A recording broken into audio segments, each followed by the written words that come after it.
Halo teman-teman, selamat datang dan salam jumpa lagi di channel YouTube Revando Zonee. Oke, dan seperti biasa di video kali ini kita bikin tutorial editing foto lagi teman-teman. Dan contohnya seperti di thumbnail ini. Oke, sekarang kita lihat dulu untuk mintahan foto di sini teman-teman.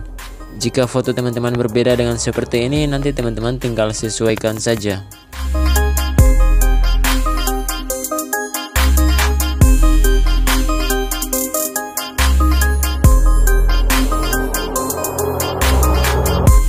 Oke, kita lanjut ke tahap editingnya. Silahkan simak dan ikuti sampai selesai.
Oke teman-teman, inilah video editing kali ini. Jika kalian suka dengan video ini, jangan lupa like, komen, dan share ke teman-teman kalian. Dan buat teman-teman semuanya, jika berkenan jangan lupa untuk support channel ini dengan cara klik tombol subscribe-nya. Oke teman-teman, terima kasih dan sampai ketemu di video selanjutnya.